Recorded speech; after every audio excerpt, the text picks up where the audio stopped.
नमस्कार मंडळी. आता दिवाळी जवळ आलेली आहे आणि सगळ्याच महिलांसाठी जिव्हाळ्याचा विषय म्हणजे साड्या. आणि जर तुम्हाला साड्या मनासारख्या अशा घ्यायच्या असतील तर अंमळनेरमधील हे बेस्ट असं शॉप आहे सुजान कलेक्शन.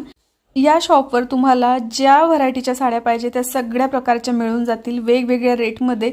आणि इथं पैठणी मिळून जाईल तुम्हाला, सेमी पैठणी, कॉटनच्या साड्या, कॉटन सिल्कच्या साड्या आणि बांधणी साड्या तर इतक्या सुंदर होत्या ना, नेटच्या साड्या, डिझायनर वेगवेगळ्या साड्या, खूप साऱ्या व्हरायटीज या ठिकाणी आम्ही पाहिल्या. आम्हाला तसं जास्त नव्हत्या घ्यायच्या साड्या, पण असतं ना आपलं सगळं महिलांचं कसं की साडी एक जरी घ्यायची असेल तर पूर्ण दुकान आपण पालथं करतो आणि त्याच्यामधली जी सगळ्यात बेस्ट साडी आपल्याला आवडेल ती आपण निवडत असतो. आणि तसंच मी त्या सगळ्याजण दाखवत होते तरी सुद्धा उभी राहिली आणि मला जी साडी चूज करायची ती मी तिथून चूज केली. शॉपचा ॲड्रेस आहे शाहीद हेमू कलानी मार्ग, मेन रोड, अंमळनेर. अवश्य भेट द्या आणि छान छान साड्या घ्या.